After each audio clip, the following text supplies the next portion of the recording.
welcome to all of you joining us today for today's online conversation with David Bailey and Mia Chung-Yee on creativity, reconciliation, and flourishing.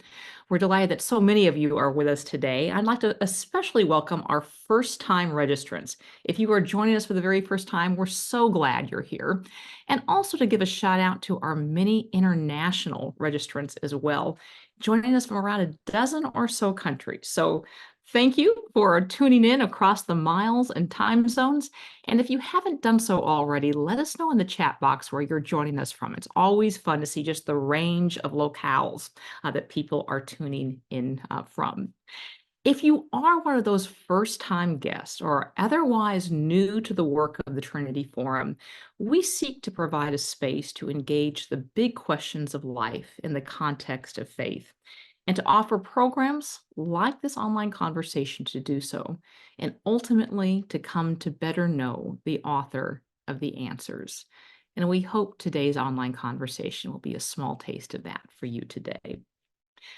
Over the last 4 years, since we first started this online conversation series, we've hosted quite a few discussions that have explored various aspects of the growth of division, political polarization, loneliness, anxiety, social media addiction, as well as their consequences, both for us as persons and for us as a people.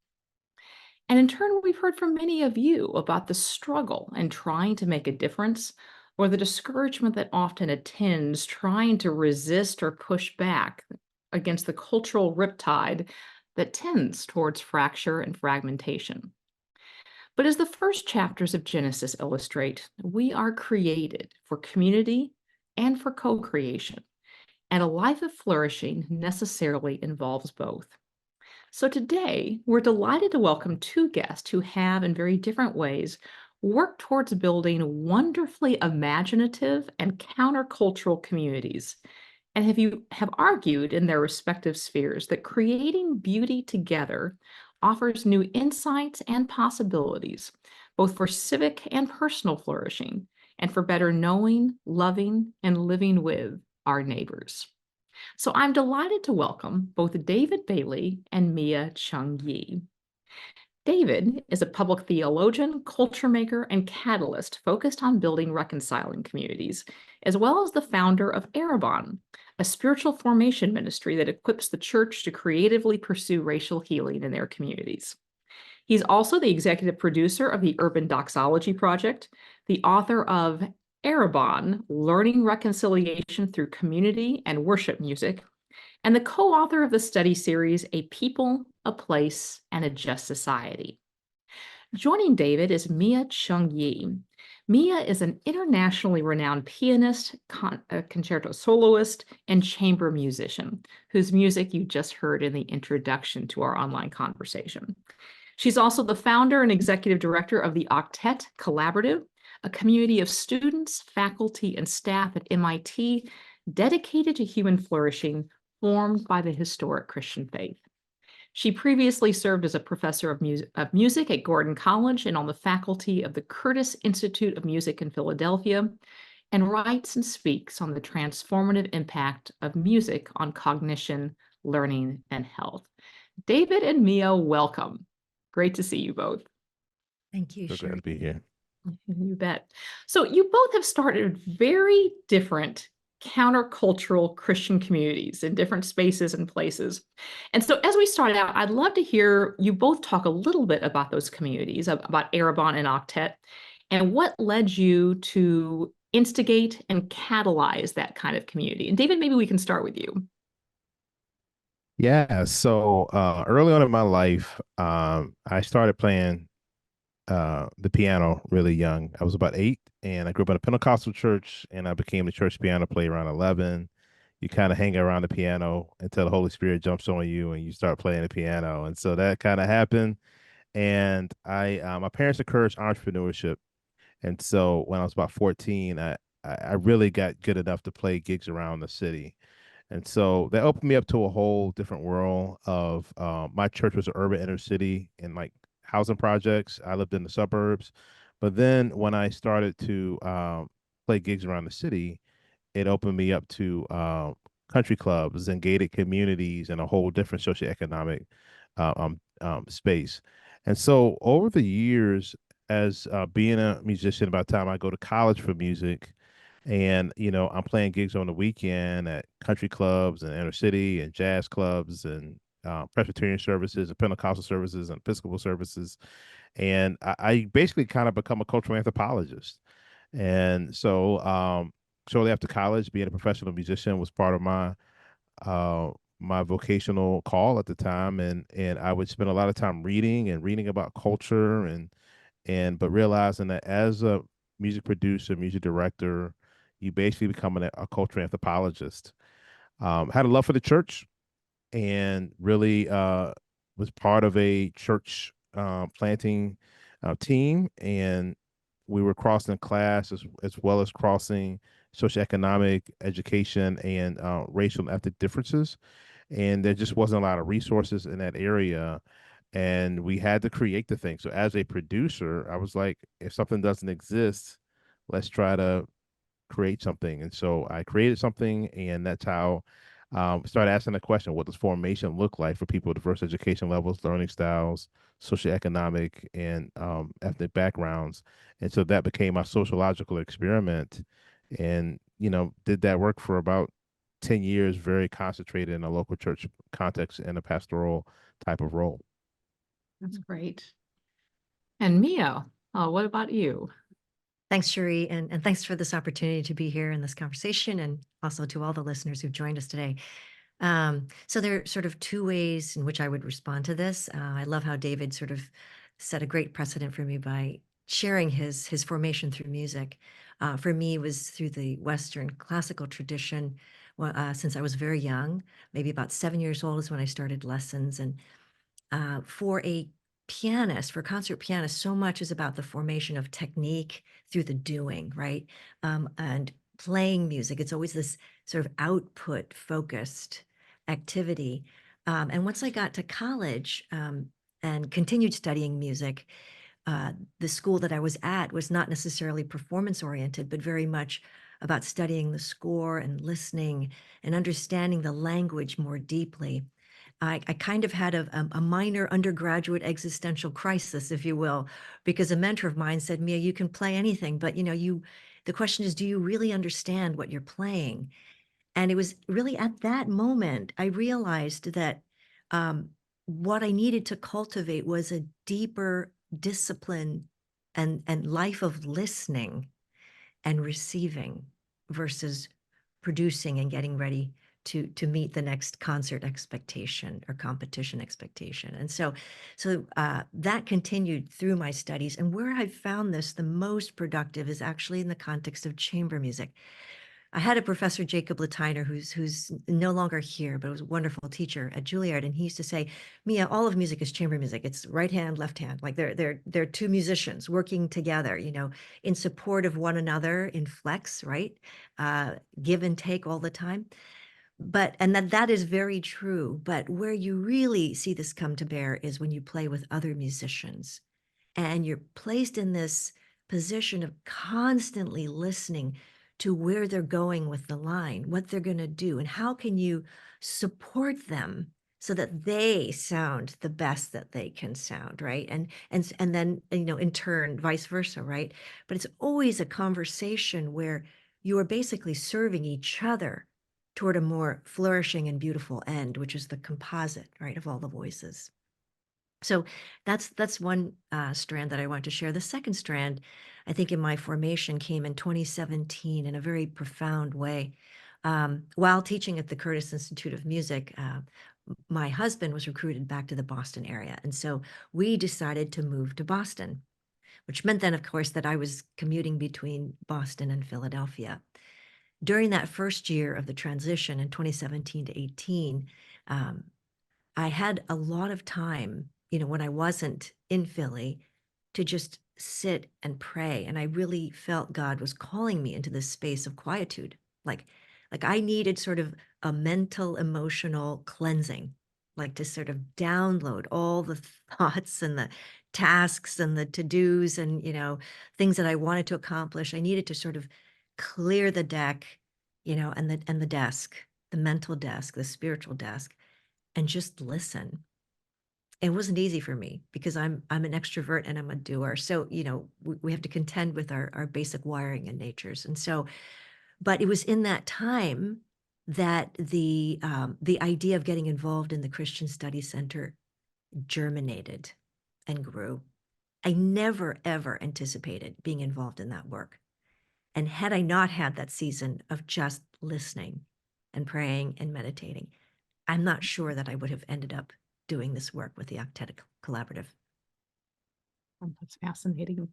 So, David, you talked before about being a cultural anthropologist, and in many ways, you applied that skill towards your work at Erebon, which is a reconciliation ministry and community. And one of the things that has sort of struck me, and part of the genesis of this whole conversation with the two of you, is the way that the arts and music have played a role in your respective ministries. But you have talked a lot about the importance of co-creation in reconciliation. Why is creating things together, whether it is music or other artistic or creative artifacts, so important to reconciliation as well as the growth of a robust community? Yeah, I mean, some of it's the line that uh who was I can't remember who I can attribute this to, but he said that culture eats strategy for lunch. There was this significant managerial thinker, and a lot of a lot of times the questions I ask is like, when you look at who has more influence in culture, um, pastor or artist. Like every time I do the survey, folks always say artists, right? But the reason why is because the things that we make have influence, and because we use these things, we consume these things, like it shapes our imagination, and there is no transformation without imagination. Like everything starts with imagination. So when we start to work together around this thing that we are imagining or having to lean or to, and I love how Mia talked about like listening, how that's so key, because it's teaching you how to pay attention to something other than yourself. At the same time, when you are paying attention to yourself, it's in service to others, and there's a formation, a discipline that's happening. And so much gets accomplished. I mean, I think that was very intuitive for me as a music producer and music director, that I realized in the church world, a lot of pastors did not understand how to create culture. They didn't really realize they were creating culture, or they thought they were creating culture. They thought they were making it from the pulpit, which is one aspect of it. It's like about casting vision, but the actually like co-laboring, co-working together is like the way to actually make significant change. It's not just from hearing only, but it's also this action of doing that's so important. Mm-hmm. Along those lines, Mia, you've spoken at different events about, something along the same lines, which is the power that music has to sort of reconcile and build community. And I think you've talked how singing together will literally synchronize not only your breath, but even your heartbeat. Mm-hmm. And much of your the study center and the Octet Collaborative and community at MIT is aimed both at reconciliation, community building, but also reintegration. And so I'd love to hear you talk a little bit about why you see music or perhaps other artistic endeavors as well so important to building up a community, as well as to the full integration of a person. Mm-hmm. Thanks so much, Sheree. That's such a great question. And please stop me if I go on and on. I totally welcome that. So, what I would say first of all is that at a school like MIT, where Octet Collaborative is based, there's a heavy emphasis on science and metrics, and understanding through analysis and experimentation and data. And what happens is there's this cultivation of left brain importance and dominance, sort of a high indexing of the capabilities of the rational, logical mind, right, towards intellectual progress. And that's all wonderful. And it's benefited our society tremendously in numerous ways. But I think what we can be aware of at the same time is that in the process of highly indexing that, we can sometimes shortchange and underdo the power and the resource of our right hemisphere of the brain, right? So here I am sort of integrating neuroscience just because of the context I'm in, but I think it does perhaps paint a pretty effective picture in helping us understand that the right hemisphere of the brain has this beautiful way of creating coherence, enabling us to understand the big picture, right? So those little details and parcels of scientific information in the context of larger questions, larger understandings of the world and of those around us. And so to the extent that the arts can actually cultivate that practice of incorporating the right hemisphere and in communication with the left, it's always together, they're complementary. I think we can benefit each other in terms of community formation, but even benefit our own intellectual lives and the amount of joy we experience living in this world. And so for Octet, which, you can see the name references the number 8. It's a reference to the concept of the new creation, through the New Testament. We see through the death and then the resurrection of Christ that we have a new opportunity, right, to cast the world anew through what we've learned through his example and through his sacrifice. And what we see is that in the world of chemistry, where Octet is, a prevailing concept, right? This balance of 8 electrons in an atom, that atoms seek that balance, or octet in music making, which is a very complex weave of 8 voices, probably one of the most complex, right? Or in digital technology, the term octet is also relevant. It seems that we have this opportunity to cultivate a kind of mental integration, a holism, the incorporation of heart, soul, mind, and strength, as we find in the Shema in Deuteronomy 6, or in the verses of Mark 12:30, love the Lord your God with all your heart, soul, mind, and strength. There's an opportunity to bring our whole selves into this understanding of the world and towards our own flourishing. Yeah. So one of the things I think we kind of, well, I'll just speak for myself. Many of us kind of struggle with is we're at a time where we don't have that much musical talent or artistic talent. Can't draw, you can't carry a tune in the bucket. And so for many of us, we become consumers of music rather than producers of it. And some of that we could say it's even out of a concern for our community. No one wants to listen to me sing. But David, you also pointed out that when we become consumers rather than producers, that's formative in a way. It forms us as people. And so I'd love to hear you both comment on this, but maybe we can start with you. How does essentially a habituation towards consuming the arts or creative efforts rather than producing them, making interaction, how does that change us or form us both as individuals and as a community? Yeah, I mean, I'll start off a little bit with I appreciate Albert Einstein. His quote says, "The intuitive mind is a sacred gift, and the rational mind is a faithful servant. We have created a society that honors the servant and has forgotten the gift." And that is something that is like really important for us to understand, that depending on your role in the community depends on your level of excellence that you need to be able to perform whatever creative endeavor that is. I think about the Exodus narrative, where after folks have been enslaved for hundreds of years, God delivers them in the Passover night. They're in the middle of the desert.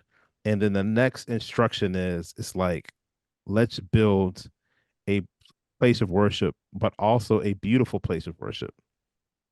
And the first indwelling of humans, of the whole dwelling of the Holy Spirit in a human body, is with 2 artists that have the skill set of not only how to like create beauty and art and artisan, but also to lead the community to do the work of the people, the liturgy, the actually coming together to create this beautiful tabernacle that requires sewing skills and tapestry skills and carving and woodworking and metal working, things of that nature. And everybody got a chance to contribute. Some people's contribution was the offertory to help get in the hands of skilled people. Other people were maybe some of the labor, and some of them were actually the folks that spent a significant part of their life learning how to be excellent in this. And I think that is what the body of Christ ought to be. It's not just about the music. It's not just about um the performative aspect of it, but it's really how do we be the work of the people?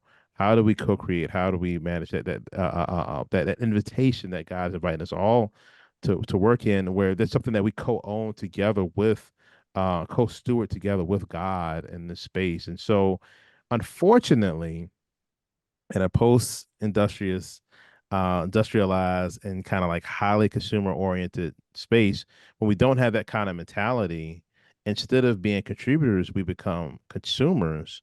And when you're a consumer, you could just not be as invested and you just go to the highest bidder or whatever uh, thing, suits your fancy.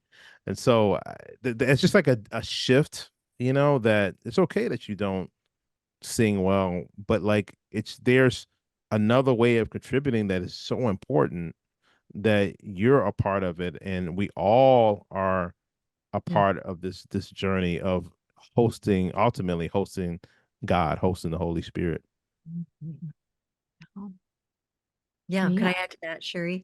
Yeah, please. I think so well put, David. I think, yeah, I always say if you can't carry a tune, um, and it's interesting, I've heard a lot of folks who are highly articulate, right, say that, but the fact is that you are actually using a musical sense when you craft your sentences, Sherry, and you clearly Mhm. have very high gifting for that. Each sentence has a logic and it transitions naturally to another, but the parallels between language and music are so powerful.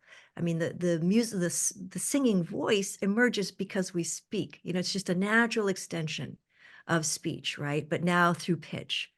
And so uh, I hope that you can realize, that you can put your sort of literary sense or your verbal sense to work with the musical, whether it's sort of crafting lyrics for a song or something along those lines.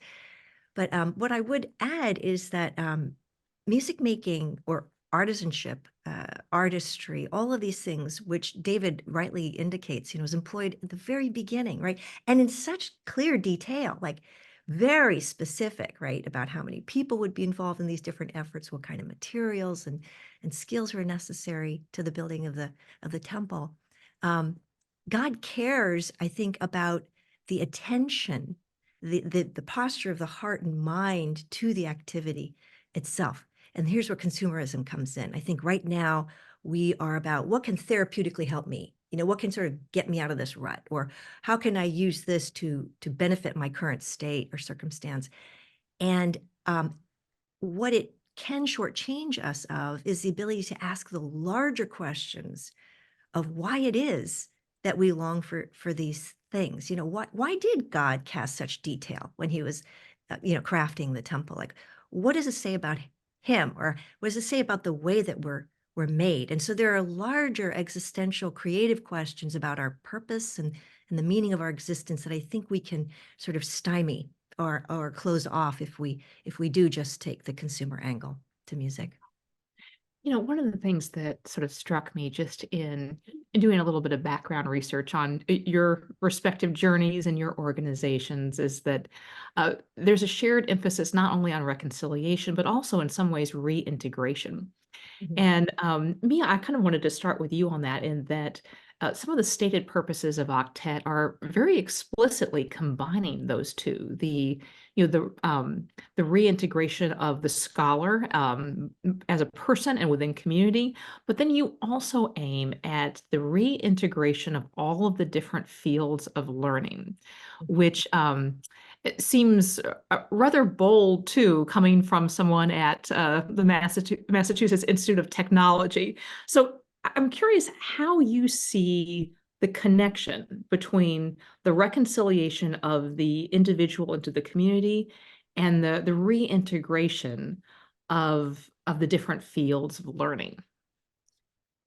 So great question. I think so I come at this clearly as a musician, right? Who is always thinking sort of somewhat holistically. One of the ways in which we process language as musicians is we don't think of like necessarily the literal packets of meaning that each word, conveys, but we think of the feel, right, of the entire statement. There's gestalt or totality of what's being conveyed. So we're always looking at like what's the posture of the person, the facial expression, the whole intent.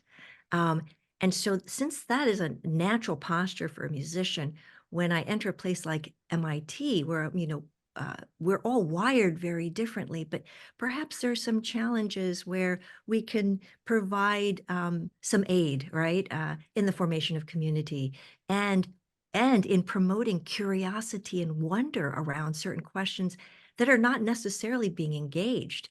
That could be across the arts and sciences. And so we have three different strands of engagement. I'll start with the awe and wonder leg first, which is our third programming wing, which will be rolling out soon. But it's like, how are the arts and the sciences connected?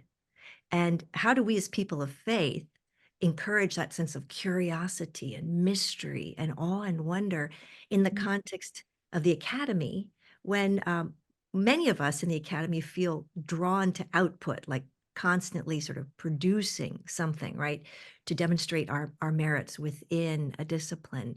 But in some ways, it's in contradiction to the very thing that brought us into the academy in the first place, which was the love of asking these questions, to realize that there are certain patterns and structures in music that translate in nature, and in the sciences, like who would ever even take on those questions? Because we're all so used to being within our narrow silos. So we're breaking down the silos of discipline and the habits of mind that productivity and output have sort of indoctrinated and muscularized in us.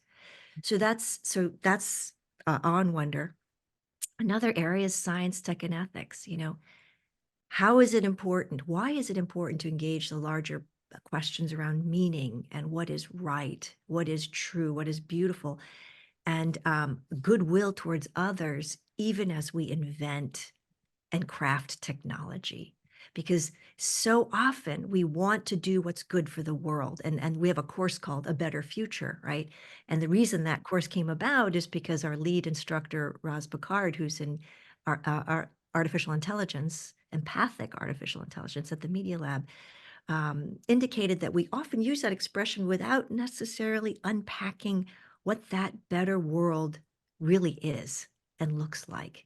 And perhaps there are some unintended consequences, even in spite of the best of our intentions, as we create invention that we couldn't have anticipated, right? So the question is, what does it mean to be human, right?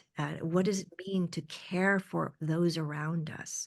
What does it mean to perhaps factor in those that are not part of this conversation around invention and technology? And so that again is also cross-disciplinary. And then our first programming wing is to promote intellectual hospitality through Dialogos, roundtable discussions that improve civil discourse. But one of our practices is not just to bring in interlocutors or a speaker, it's to include roundtable discussion. But before we do any of that, we have music performed to basically prime the empathic channels of our brains, to open up the receptivity to an opposing view. And it's amazing how powerful music is, especially music of the voice. And interestingly enough, what really gets to the heart and opens up the emotions are songs that have a lot of melismatic treatment. In other words, a lot of pitches per syllable. Syllabic music is less effective because it sort of foregrounds text. But when you have a lot of pitch and it's very melodious, there's something that happens in us emotionally that fundamentally changes the ground game. That's fascinating. Yeah, there are so many more questions I would love to ask both of you. We're going to get to questions from our viewers in just a second, but before that, I really wanted to ask you both. We are at a time where it seems like the forces of division and disintegration are strong, and in a whole variety of ways. We increasingly have our own information streams, our own entertainment choices, pushed on us by algorithms. David, the work of reconciliation, whether it's racial reconciliation or other forms, it is fraught. It is a challenging time, and so I'd love to kind of hear both of you sort of wrestle with out loud and speak to. Maybe David, we can start with you. Is um, How do you think about, the next year ahead? Just knowing some of the challenges that are there, but also, and perhaps, and related to it, what are sort of the formational liturgies, the embodied practices that help orient us towards um, reconciliation and spiritual reintegration, that you both practice and put at the heart of your ministry? Mm. Yeah, we are living in a time where there tends to be more political discipleship going on than there is even biblical discipleship. And it's happening on a digital level. It's happening discipleship through our screens and even at an area that's not even that conscious. I just want to show a visual that oftentimes when we approach any particular topic, whatever the topic is, usually within 2 to 3 minutes, we could hear where the person's source is coming from. And so the imagination is subconsciously being shaped by oftentimes a secular imagination from the left or from the right. And I think that one of the key aspects of formation that's significantly important over this next year is fasting, Mm. is to actually spend time getting off of the consumption of political ideology.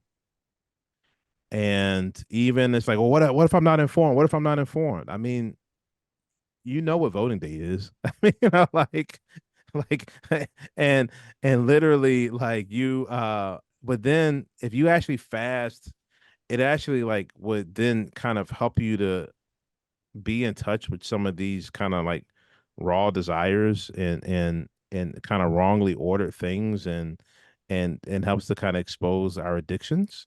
I think in ways that's not even about the thing that's going on out there in our political space. But then it would also give you new, like if you have to come back for fasting, your taste buds or and your senses are more away are more intense.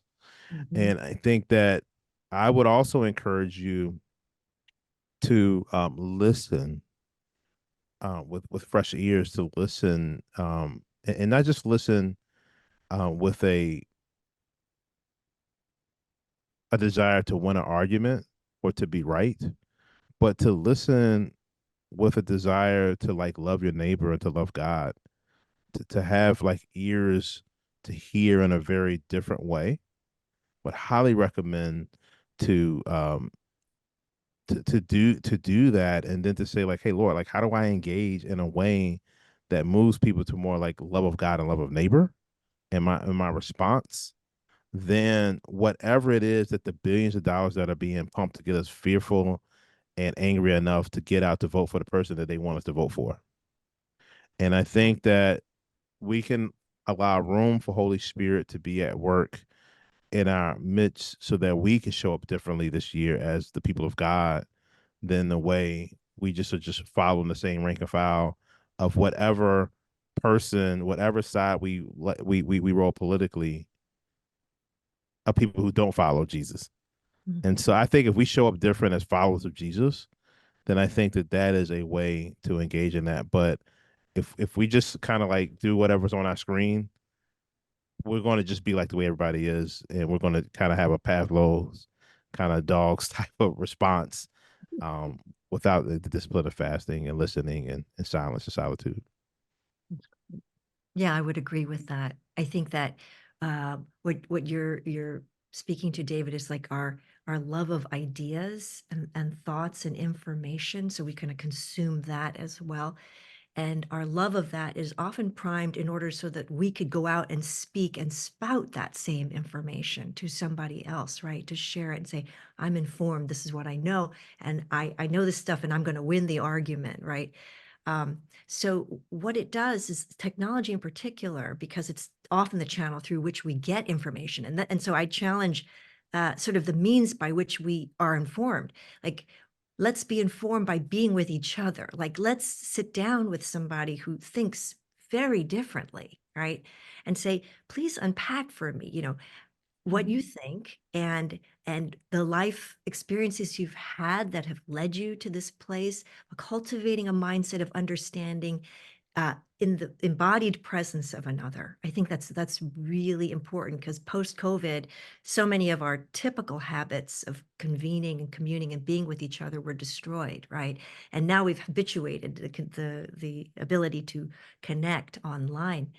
So I think one of the insights that came about, if you would afford me this opportunity to sort of share something I learned in one of the classes we are offering. We have a class called Disagreeing Well through Octet, and it happens in the January term month of MIT. It's just 4 sessions. And in these sessions, we teach students, staff, and faculty how to listen empathically. And at the closing conversation on Gaza, so you imagine that, like, in January, we were at the height of the controversies on campus.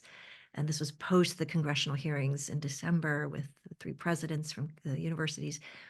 So it was a very charged time. What came out was this sense that, is there something that we're not addressing in each other that keeps ratcheting up the conflict and the dialogue in an unproductive way? Are we not recognizing something in our shared humanity? Is there lost opportunity here? And what came about in one of the comments of the students was like, there is no place to share emotion in the academy in a way that can be respected. You see, everybody hides around extremely sophisticated language, academic language, ideology and thought, and tries to use supportive historical evidence, whatever, but without recognizing that the vitriol comes from a place potentially of fear, of great loss and longing, right? And sadness. And how can we as a community recognize those aspects of who we are as embodied creatures, as human beings first? We all share that, whether you're on, whatever side you're on. Can we just respect that and appreciate that in each other, that we share this as human beings? That is a beginning point. And then let's cultivate the language and the habits that build upon that across difference in order to make progress. So in terms of habits for the future, my emphasis right now is to encourage listening beneath the spoken word. Take the word, but hear the tone and ask, what drives that interest? What drives the strength of that statement? What is the fear, the longing, or the yearning of that person, which speaks to their embodiment, right? Their imago Dei. They are whole humans, heart, soul, mind, and strength. And there's some aspect of their human being that is not being addressed or heard or supported or loved. That needs to be. Right. Well, there are so many good questions that have come in. And so just a reminder to those of you who are joining us, you can not only ask a question, but you can also like a question. That gives us a sense of what some of the more popular questions are. And since I know we're not going to be able to get to all of these, I'm actually going to combine 2 of them. So Madonna Hamill asked, Growing up, we used to have sing-alongs in our home. My mom was a singer and the church choir director, and sing-alongs were her form of radical hospitality. Sadly, since the rise of, quote, got talent type shows, so many friends won't sing along, even around campfires, because they are not singers. How do we bring sing alongs back? And I'm actually going to ladle on top of that one other question from an anonymous attendee who asked, what place do you think silence has in your formation? So sing alongs and silence. David, I want to toss that to you. Yeah, actually, I'll give two examples. I think one in a multi-class uh church congregation, it is very difficult to bring to just have practices of equality. Even when we eat a meal together, let's just say anybody who would come on the Trinity Forum, most likely we whatever meal that's offered, we have choices about meals. We can go to restaurants. We have more economic flexibility. And then we are with with folks who have a lot of food insecurity. They would like kind of come to the meal, and it would be a little bit more of a desperation that would be there. It's just hard. As hard as you work to it, to just kind of have and be at a place of mutuality and around that space. Because we're trying, oh, do I like this on the menu or not, or do I kind of like those choices? We live in a certain kind of way. Um, it was really fascinating. The choir, with the gospel choir, it was an opportunity to kind of flip some of the power dynamics that are just kind of inherited in the ways that we're engaging. Some of the folks who might have been, in our particular case, might have been a little bit poorer, had more experience in the gospel choir genre. Some of the kind of like, in our particular case, a lot of the white folks were also folks who were edu- college educated and or have socioeconomic stability, and it just kind of flipped the dynamics, and it was about working and singing together. I think there's something powerful within this space, because even you could be a bad singer or a good singer, and you can have your strengths and weaknesses, but it's all about being one voice that you're working together on in the space. And I think that we need to have more opportunities for things of that nature. People are longing for community. I think doing community choirs, I think, is actually a great thing to bring back, because people are thirsty for relationships and being a part of something bigger than themselves. And then I think the role of silence. I mean, it's interesting. I mean, my tradition I grew up in was a Pentecostal. I'm ordained Pentecostal minister, and like, and it's interesting that like I ended up as I still am Pentecostal, and it was a very loud space, a lot of energy, which is not my normal orientation. I really love the life of the mind. I like to think my feelings versus feel my feelings, and I've had to grow and mature into all of that. But then where I really landed, I think, in a space is really in a space of I've become a more of a contemplative. I've really spent a lot of time in just learning about the church in the first 1,500 years of the church and the contemplative tradition. And so there's a lot that happens really through listening and silence in ways that is so key to be able to be open-handed for what God is at work. And so I think that I think there's like, again, the unity and diversity I think is so key. And so creating space to be silent and listen to both know God, but then also to get a chance to know what Mia talked about was to like listen. I forgot how you said it, Mia, but it was like listen beyond the words, listen at a deeper level of listening. And really, what I hear you saying is like listen at a place of desire. And when we're not silent, we actually can't even get in touch with our own desires at a root level, God's desires, or even desires of our brothers and sisters, because there's a level of noise, there's a deep like silencing and active listening that has to happen to listen at that level. That's great. Mia, I'm going to toss to you our next question, which is from Lori Tischler. And Lori says, when Saul was experiencing demonic fits, it was David's music that calmed him. I've experienced the spiritual power of music in my own life. You've articulated well the left-right brain collaboration, breathing, and social benefits of singing together, etc. Can you comment on the sheer fact of the spiritual world connection in the arts? Yeah, absolutely. You know, it's probably isn't time to kind of get into like frequency dynamics, the physics of sound, but like certain chords actually elicit a sense of distress in us, and which is the source of tension. And then there's certain chords and harmonies, like a major triad, for example, that give us a sense of resolution or repose. And it's the interaction of tension and resolution in music that creates interest in a composition, right? You build on these larger principles in order to write music that takes us on a kind of journey. And life is all about this constant interaction between tension and resolution, right? At various different stages of our lives, we are either heading towards tension or in tension, or heading towards resolution or in resolution. And so music has this powerful way of capturing that. So I think what I would say is that because of the physical nature of sound, like we're connected, right, to these natural forces, of frequency dynamics, it's a reflection of our natural universe, our world order, right? The way in which God created things. And also, it says something about us and our longing for that connection to the natural universe and the way it was created. And so I think that music is one of the most beautiful ways in which this integrated sort of coming together of the natural created order and God's design of us and our world, our deepest emotional longings, and the powerful structure and reason that goes into writing great music. Like all of this comes together in the most beautiful weave, and we can actually experience it. I'm such a champion of sacred music. And, the Missa Solemnis, which is Beethoven's solemn mass, was what he considered to be his greatest piece of music.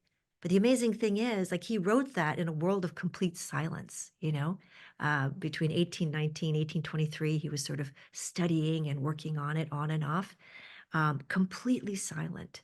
But somehow there was this sense, the rightness of that musical endeavor, a deep, profound spiritual sense of that and connection for him. So I hope I've That's addressed the question. Yes, absolutely. So our next question comes from Melanie Henderson, and Melanie asks, how do we enter into genuine co-creativity and artistic collaboration for the sake of reconciliation when we aren't all speaking the same language or our artistic syntaxes are so different? Mhm. David, I'll toss that one to you. Yeah, I mean, so that's actually the gift. I mean, like it's really about, I mean, I see, so a presupposition in which I'm operating under is that the practice of reconciliation is spiritual formation. And so there is an aspect, like God doesn't care about, like, is David right or is Mia right, or like, is Cherie right, like he doesn't care about those things. It's really more so about, like, how are we trying to honor God, how are we trying to honor one another, how are we working in our, like, it's about the process. It's the process of sanctification.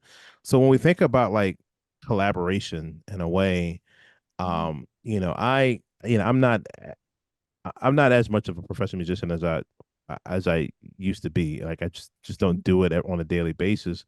But when I did, I play by ear. I mean, I can read music enough, but I'm just not. That's not my natural native tongue. Mia, being a classical musician, would be in a space, and so, like, yeah, we can collaborate, but we just couldn't jump in. Like, we can't jump in and just do something, and that's okay. Like, it's okay because it's going to require for us to, like, just start off and just listen. Like, we both technically play the piano, but we don't play the piano in the same way. And so we got to find these points of bridges that we can then, like, figure out. And then to not be about, like, the win or loss is not about necessarily the concert or the performance, but it's about the process of learning about each other, getting to know one another, learning about her world, she learning about my world, and then us discovering a mutuality what produces out of this space. And I think the thing is that I'm open-handed, because I think when we're in control, like when we try to control the outcomes of the thing, Mm. I think that's where we get wrong. Like God's the one that knows what the outcome is supposed to be. We need to be concerned about how we show up and being a part of the process, and just be faithful to the process and leave the outcomes up to the Lord in that space. And so that's how I would really encourage that deal, and be curious about the language and what do you mean. And then, like, because even in music, like when you go from classical to jazz or blues or gospel, like even some of the usage of certain kinds of, I mean, like the tritone is, it's oftentimes considered like a uglier tone in a classical tradition, in certain eras of the classical tradition, and in the blues and the gospel tradition, it's called the blue note. It's like the most used like thing that kind of like makes it such a lovely space. And so but in classical, a lot of various areas of classical tradition, that tritone interval was something to be avoided or to be resolved as soon as possible. And so we can sit around and argue about that, or Mhm. we can understand, hey, how do you use it? We can be curious about it, and out of that curiosity, maybe that could lead to some innovation or something that can come out of it. Yeah, That's great. Oh, go that's so ahead. good. Could I just piggyback on that, Sherry? Yeah, like Sure. that's such a great musical analog, David. Thank you for bringing that up. You're so right, and it has so much to do with the way we kind of the aesthetics that we yearn for. So in one classical tradition, resolving the tension is the goal, or perhaps delaying the resolution for as long as possible, then finally resolving it for great emotional, sort of impact, right? In a sense of like catharsis when the resolution happens. But understanding that in the blues tradition, for example, like it was born of sorrow, right? There's a lament, a powerful yearning and kind of a groan that it's meant to represent, right? That is born of hardship, and saying, Mhm. I can too, that resonates with me. I understand that, right? And I can see why Mhm. it's led to this particular expression or aesthetic. Um, Mhm. so that is so great. So thanks for sharing that. I Mhm. think one of the ways of creating as much immediacy as possible for me as a person of faith has been, and whether you're a person of faith or not, this can be done, is to say, what are your greatest fears and longings? And how can Mhm. I, in an enduring way, walk with you as you navigate that reality? So even if you're not a Christian, you can do that, right? To your neighbor and say, how are you doing? And what are the things that you're struggling with? And what are things that give you joy? And how can I walk with you in that journey as a friend? But in prayer, where it's become powerful is when we're suddenly in this space of not only turning to a sovereign God and saying, help us, right? But that's sort of the verticality of prayer, but mutually affirming one another and saying, I'm here with you, and I will be with you in an enduring manner, no matter what, because that's my commitment to you as an expression of God's love for me. I think that it sounds so Good. simple, but if we could just do that, just walk together. Sometimes maybe no words are even spoken, but somehow just being together, there's all sorts of communication of trust that's happening. And the release of oxytocin, if I can go back to all this neuroscience stuff, right? Like when you play music or you're just sitting next to, like there's a release of oxytocin, which is actually a hormone that builds trust, but you kind of have to be together. Like this embodied presence thing is really, really important because the body is just like a huge sensor, right? We're taking in information and learning and building across difference through that embodied presence. So, yeah, that's what I would advocate for. Thank you, Mia, and thank you, David. That was fascinating. And in just a moment, I want to give you both the last word. I also just want to add my thanks to our viewers. It's been a great group of questions. We regret we can't get through them all, but just really appreciate the perceptiveness of them. Immediately after we conclude, we're going to be sending around an online feedback form. We really welcome and encourage you to fill that out. We read every one of these. We try to integrate your suggestions to make these online conversations ever more valuable. And as a small token of appreciation for doing that, we will send you a code for a free Trinity Forum reading download of your choice. There's quite a few Trinity Forum readings that we think add depth and nuance to the discussion that we've just had. And a few that we'll just recommend to you include Hannah and Nathan by Wendell Berry, Painting as a Pastime by Winston Churchill, The Four Quartets by T.S. Eliot, Letters from Vincent van Gogh, Spirit and Imagination by Samuel Taylor Coleridge, Why Work by Dorothy Sayers, as well as The Loss of the University. So in addition, tomorrow, right around noon or so, we'll be sending around a follow-up email with a video link to today's online conversation, as well as a list of other readings and resources to go further into the topic. So be on the lookout for that. And we just really encourage you to share this conversation with others, neighbors in your church or your community as well, to start a conversation about ways to reintegrate and reconcile your own community. In addition, I'd like to invite all of you watching us to join the Trinity Forum Society, which is the community of people united around Trinity Forum's mission to cultivate, curate, and disseminate the best of Christian thought for the common good. There's a number of advantages to being a member of the Trinity Forum Society community, including a subscription to our quarterly Trinity Forum readings, a subscription to our daily What We Are Reading list of curated reading recommendations, and as a special incentive with your gift of $100 or more or your new membership, we will send you a customized Creativity and Flourishing collection of Trinity Forum readings, which includes the titles I just read off a moment or so earlier. In addition, if you would like to sponsor a future online conversation, we would love to hear from you, and just let us know in the feedback form, and we will be reaching out. Speaking of future online conversations, I think one of our guests had talked about the importance of desire. On July 19th, we're going to be hosting Luke Burgess on the topic of why we want what we want. And then on July 26th, we'll be hosting Shirley Mullen to discuss her new book, The Courageous Middle. You can sign up now in the link provided in the chat feature, and we would love to see you there. Finally, as promised, David and Mia, the last word is yours. So David, maybe we can start with you.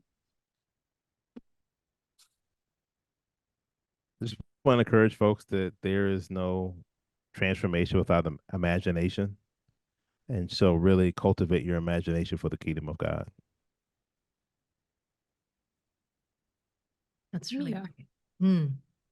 You know, I'm actually shifting a little bit, even though I had sort of prepared thoughts, but I love what David said. And as a musician, when I look at a score, I'm looking at notes, right? And notes are the sounds that I need to produce, to actualize. But actually, where there's true life in the music making is in the space. It's in the white space on the page. It's in the gaps. It's in the silence. It's in the breathing. So cultivating a complement, you know, to good speech and talking, the most powerful compliment is the silence, right? And the listening. And so to that end, in community, what I would encourage is this verse from Isaiah 55, 2-3. Listen to me. This is what God says. And eat what is good, and your soul will delight in the richest of fare. Give ear and come to me. Hear me, that your soul may live. So let's cultivate a life of listening to God and a life of listening to each other as we move forward. Mia and David, thank you. This has been a real delight. Thank you to all of you for joining us. Have a great weekend.